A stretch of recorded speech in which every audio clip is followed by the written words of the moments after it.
For this basic watercolour introduction, I'll take you through several brushes that are very useful to use. The first brush laid down is a mop brush, the second is a filbert, the third is just a standard watercolour brush which comes to a fine point, and the fourth is a small number 3 synthetic fibre sable brush. This brush is particularly good for large areas of colour. This is particularly suited to washes, and the other two brushes are used for more detailed work. The larger of the two, very good for general painting as well. I'll take you through the basics of line work with watercolour. Watercolour needs quite a lot of water applied to the colour in order for the pigment to spread adequately. If the brush is held firmly and steadily, a fine line can be achieved with quite a big brush. Obviously, the more pressure applied, the thicker the line. The mid-tone brush holds a moderate amount of paint, so it can go quite a long way. The number 3 brush holds considerably less pigment. You can get a finer line, again holding the hand and arm straight and just pulling the brush along the page. When it comes to applying more pressure, because the brush is so much smaller than the other size brushes, it holds less pigment, so a broken line is the result unless you continually recharge it with paint. The filbert brush, which is a flat brush with rounded edges, makes it particularly good for washes, is also an excellent brush for spreading broad areas of paint. Applied quite firmly flat on, you get a nice broad line. It's also extremely good for washing over other colours. When painted on the side, you can get quite a fine line as well. The mop brush, which also comes to a reasonably fine point, so it can be used to quite an extent with more detailed work, which requires big areas of colour. The spread of colour is much broader, more generous, and extremely good for washing in a basic first colour. The colour spreads very well over a page, and all of the paper I'm using is watercolour paper. For the next piece, I'll demonstrate washes, a basic colour wash with ultramarine blue, and I'll use the mop brush and the number 10 mid-sized brush. When applying a wash with a mop brush, the brush is applied quite vigorously. There's no need to have too smooth a line.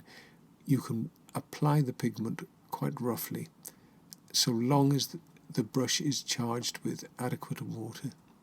So as you can see, the paint is quite freely and roughly painted in, lots of water added, proportionately more water towards the bottom of the wash. I tilt the paper a little, and because it's ultramarine, it will speckle nicely, and it should be visible now. You can see the little speckles at the top of the page. The colour spreads nicely. When I use a number 10 mid-sized brush, a wash can be applied, but it requires a lot more effort. As can be seen, the pigment doesn't last as long, and the brush continually has to be recharged with paint and water. So it's a to and fro business, continually working in the paint, a similar kind of action as with the large brush, and it's important to keep the pigment wet when you're doing this. Don't allow any part of it to dry, so it has to be done at some speed. Water is added to the bottom of this wash. The page is tilted so that the ultramarine spreads down the page a little, and the difference between the effect of both brushes can be seen. The top one with the smaller brush, you can see there's an area of quite pale colour at the bottom. It's much more even with the broad brush. I'll do a quick demonstration now of applying simple washes. A grey undertone picture is drawn out, basically several tower blocks. and there'll be an area of green and a banana tree painted in the foreground. For the background green, I'm using a deepish kind of green colour. I'm mixing a ready-made green with some Prussian blue and yellow, and I just loop the paint on in little lines, as can be seen, to suggest foliage. Now, this next part I want to suggest banana trees and more exotic tropical kind of foliage. So little kind of star squiggles and straight loops to indicate that. The banana tree in the foreground, you can see the large leaves. I'm painting in a lighter green tone. Once that's done and dry, I'll paint the background sky again with my big brush and applied quite loosely and roughly as with the demo and the ultramarine. You can see the paint spreading well. It's applied quite vigorously, but I can also get into quite difficult areas. It gives me some control over the detail. So really just applied quite loosely, odd patches of colour introduced here and there, a little bit of lighter brown, tiny bit of blue, just spreading amongst the wet background wash. When that's dry, I'm going to apply a light wash of cerulean blue with the filbert brush, and I mix that up so it's quite a light watery pigment, and apply it very quickly over the grey paint which I'd use to indicate the tower blocks. So quick strokes. It's important not to linger over the paint because you'll disrupt the paint beneath. It's all still quite soluble, so it has to be done with some speed, a wash, with the right amount of pigment. Now the next colour I'm going to apply is ultramarine. It's going to be on the background green, which is actually a row of trees. So I'm diluting that ultramarine so it's sufficiently watery, and I apply it quite quickly again over the green marks, deeper green marks in the background. And it's an optical effect.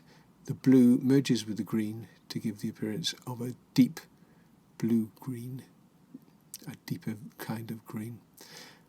A green wash is used for the midground, the foliage behind the banana tree, and again that's applied loosely, but this is with a slightly smaller brush. I'm using the number 10, but the same principles apply. Very quick work over the underlying paint so you don't disrupt the watercolour underneath.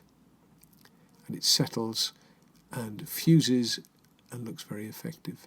The last wash I'm going to apply is going to be a much more yellowy green, which I'll use over the foreground banana leaves. So again, applied quickly, lots of water, but you need to have enough pigment in that water too for the wash to carry. And that effectively is the wash sequence for this image. You can see a little bit of the ultramarine spreading up into the cerulean blue for the tower blocks, but that's rather nice, and clear bands of colour established.